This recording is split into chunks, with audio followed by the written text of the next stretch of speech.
Hello and welcome to the Travel Show, coming to you this week from the Symphony of the Seas, the world's largest ever cruise ship.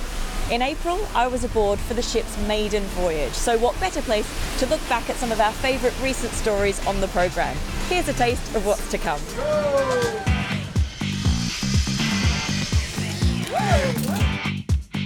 Wow!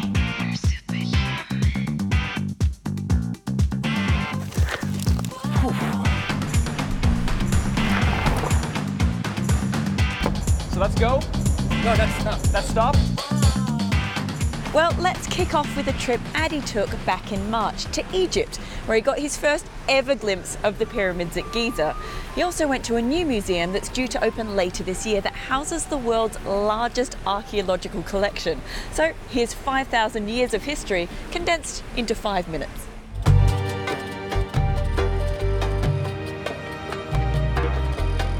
Here in the shadow of the pyramids, a new ambitious project is entering the final stages of construction. The Grand Egyptian Museum will be equipped to take the country's ancient treasures way into the future.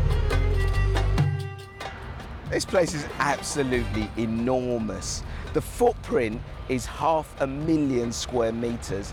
There are over 3,000 labourers working here 24/7, and it cost over $1 billion to construct. Now, this is the main atrium, it's the entrance, and when you arrive, you'll be greeted by this imposing statue of Ramses II, one of the greatest Egyptian pharaohs, and I think even he would have been impressed by the scale of this place. It's fit for a king. Now, this state-of-the-art monument will be the new home for Tutankhamun's treasures. And for the first time, over 5,000 objects discovered in the boy king's tomb will be on display to the public. But now they'll be better protected by modern security, shedding new light on the lives of the ancient Egyptians. So tell me about this piece here. This is one of my favorite pieces. It's one of the chariots of King Tutankhamun. So we are pretty much looking at a 3,500-year-old artifact, but in perfect condition, intact, as it was. If we consider the 3,500 years, it's in a perfect condition. Restorers in these specially built labs are using the most advanced technology in the world to prepare the artifacts for display. It is very convenient now that we can use modern X-raying. We can determine the composition of the materials that were used, the original colors, the nature of the gilding. All of these new valuable information is being disclosed to us in a non-destructive way. More than 2/3 of the objects from Tutankhamun's tomb have been hidden away in boxes since their discovery by Howard Carter almost 100 years ago. They're unrestored and have never been seen by the public.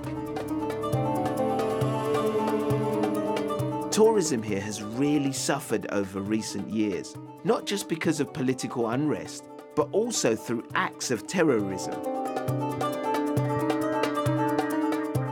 With assurances of increased security, it's hoped that this new centre, dedicated to Egypt's unique history, will finally help to encourage tourists to come back.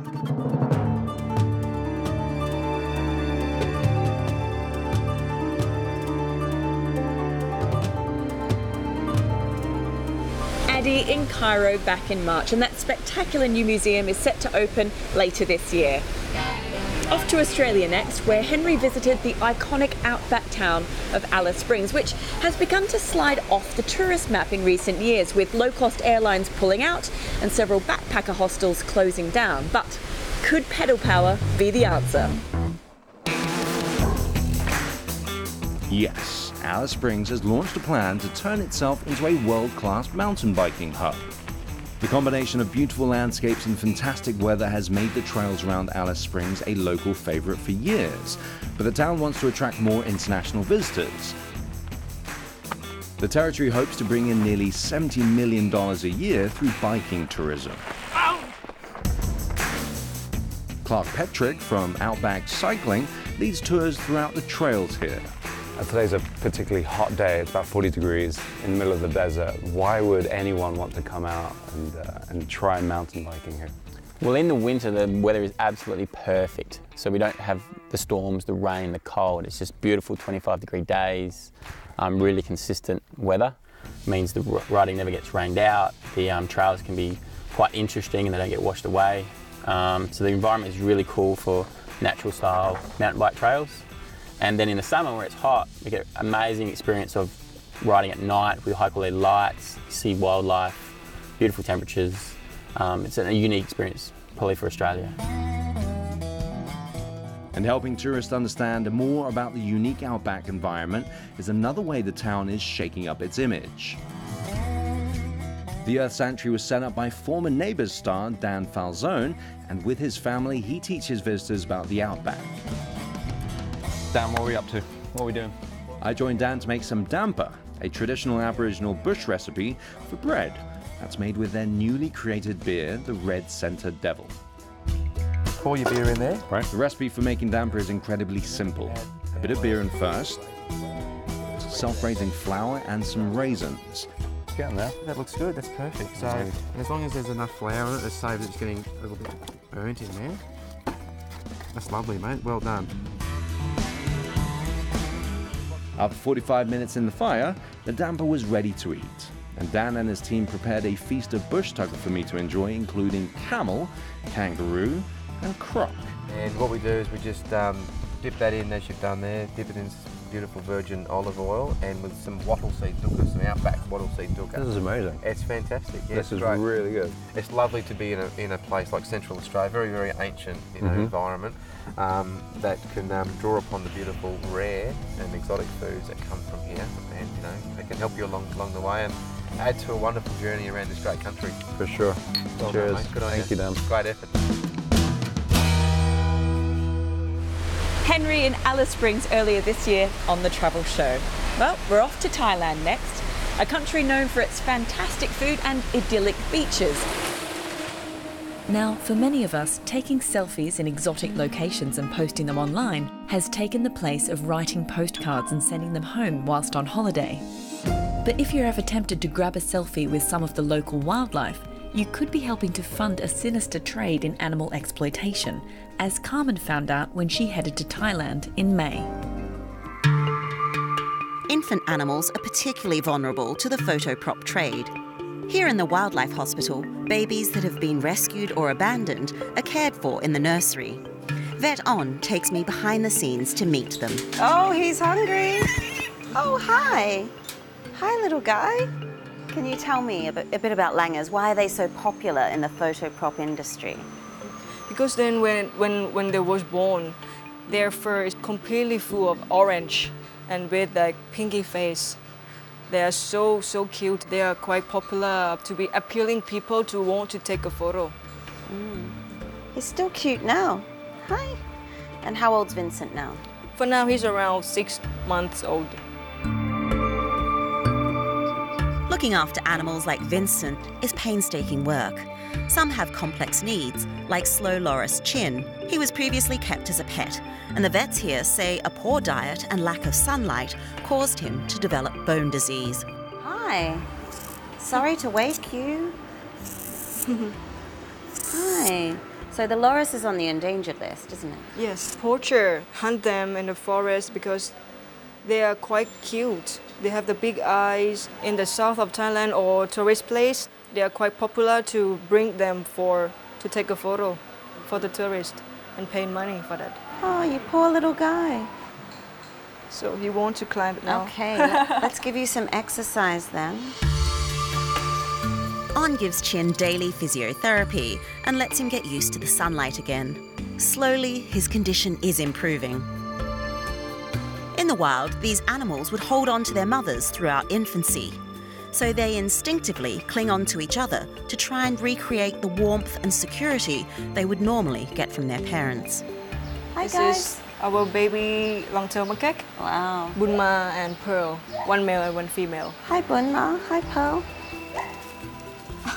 So have I got Bunma? This one Bunma. And Bunma, why does he want that one? Don't try and steal pearls. so the owner brought her from like market. It means like her mother was killed by poacher. So sad. Yeah, so sad. It's nice that they've got each other now. that Yeah, they know like they have each other's. That's good thing for them. Here at the foundation, tourists are encouraged to roll up their sleeves, get dirty, and help care for the rescued animals. And that's far more rewarding than taking a selfie to share with your friends. The skin's quite tough, actually. It's hard going here. I think she's enjoying it. I might be getting a bath too. Now it's time to take a look back at a trip Rajan took to Mauritius earlier this year. It's a country well known as a beach destination, but it's also home to some amazing wildlife. And Rajan met a man who's doing his best to protect one particular species. So this is the Mauritius fruit bat. It is a bat which is unique to Mauritius. It can travel for 15 kilometers, 20 kilometers, 40 kilometers in one night. It's like man has got hands, but these hands here have been modified amazingly to become a wing.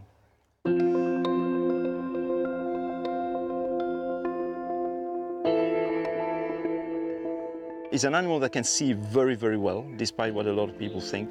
They need to rest during the day to save their energy and because it gets hot in the tropics. But at night, as it's getting dark, they leave their daytime roosts, as they are called, and they go out and they look for food.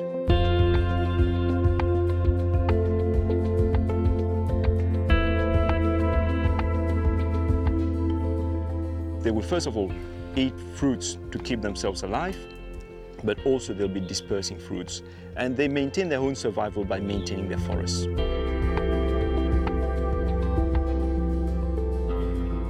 The larger project here is hugely ambitious and earning international acclaim. We are actually recreating the whole ecosystems. It's one of the few places on Earth where we're not just trying to save a few odd plants and a few odd animals. We're actually piecing together as best as we can. It will never be perfect, but as best as we can, the whole ecosystem as it existed prior to the arrival of man.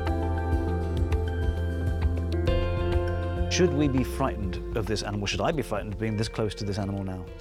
Well, I'm not frightened of the animal. I don't know why anybody should be. There are in some countries where bats are dispersing or carriers of diseases. But in Mauritius, that's not the case. Of course, where there are carriers of diseases, there are some precautions to be taken, of course.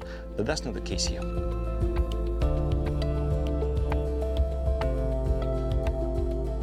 Rajan, would you like to hold the bat? Are you serious? Yes, it will. Really? It will probably oh my God. Right. nibble you a little bit. Nibble me? That's okay. Okay. And its claws can be quite sharp. Yeah. All right. You must take this. There you go. Wow. And now it's. I can't believe it. This is weird. That's all I can say. This is a magic moment. I never thought I'd actually find a bat or an animal like this vaguely even cute, but you know what? It is kind of cute. And luckily not disease-ridden. No. As it bites my finger. No, you're fine. Do you want to fly off? Should we get you to fly off? Come on then.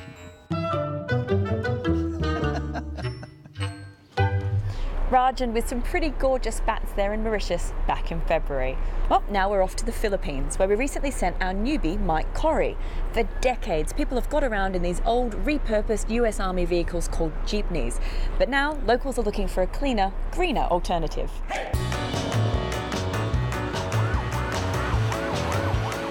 One of the first things you realize when you land in Manila is the traffic is awful. Hurry.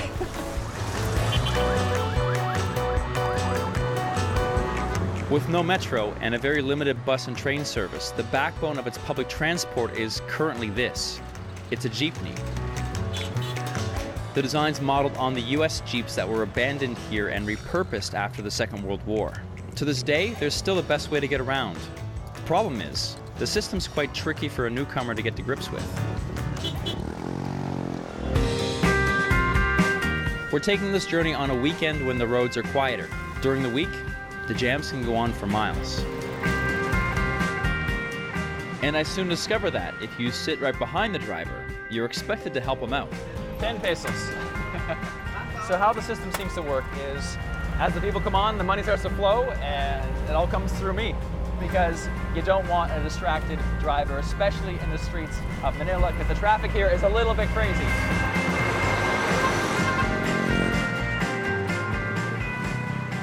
And as if this wasn't all complicated enough, these old workhorses are currently being phased out. Around 200,000 of the most polluting vehicles are being replaced by cleaner models. And those plans have sparked protests and strikes from the drivers who worry that, despite schemes designed to help them, many won't be able to afford to replace their current vehicle. Some are concerned for their job. I'm a long-time driver, since my father is a jeepney driver. But for me, it's so sad. This is the Philippine culture, Philippine trademark. Why? This is going to be like Christmas in springtime for you. So I take Nell to meet the source of his worries face to face. Are you ready? For the jeepney. This, we're told, is the future of public transport in Manila. So this is the e-jeepney, and it's the modern jeepney. So it's all electric, so that's why it's quiet. It has no emissions, no pollution, no smoke. So no noise, no smoke, no problem. But there's really only one way to convince Nell once and for all. We're taking this baby for a spin. And here we go! Yeah!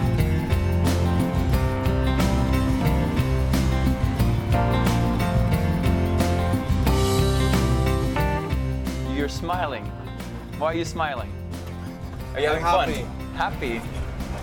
No sounds. No engine sound. Very quiet. You can just focus on driving and listening to your music, yeah? Yes. Whoa, okay, that was close, Well, to finish off this week's look back at the past few months on the travel show, this enormous cruise ship, the world's largest, had its maiden voyage at the end of March, and I got the chance to jump aboard for a sneak preview. The scale of this ship is truly vast. She can carry close to 9,000 passengers and crew. She's longer than 4 football pitches laid end to end, weighs over 220,000 tons, and she has a staggering 18 decks and 23 swimming pools. Constructed at shipyards in France at a cost of over $1.5 billion, Symphony of the Seas is the biggest passenger cruise ship ever built. I'm jumping on board a special 2-night cruise between the Spanish ports of Malaga and Barcelona, along with a big group of travel journalists and industry experts, to explore the ship before she welcomes her first paying passengers. This is mine, I think, 592. Most rooms here on the ship are a pretty standard size. It's quite spacious, actually. Although you'll pay extra for a balcony and sea view, and if you really want to push the boat out, there's a whole range of upscale suites with a suitably enormous price tag to match. But it's the seemingly endless array of dining options, entertainment and attractions on board that really set this ship apart. I'm at the Bionic Bar, where there's no human bartending staff, but we do have 2 robots, Rock'em and Shock'em, who will make my drink for me. I've found a lovely sounding drink, which is the Bionic Bahama Mama. And all I need to do is press this button and the robots will go to work. So off we go. Oh, there we go.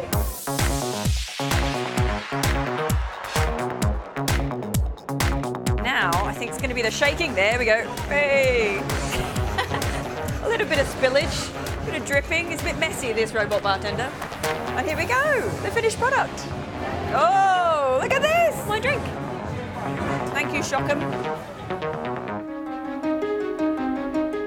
The following morning, it's up early to try some of those onboard attractions aimed at making this ship as family-friendly as possible. First stop, the Abyss. At 100 feet, it's the longest tubular slide at sea and sends you plummeting a full 10 decks in as many seconds.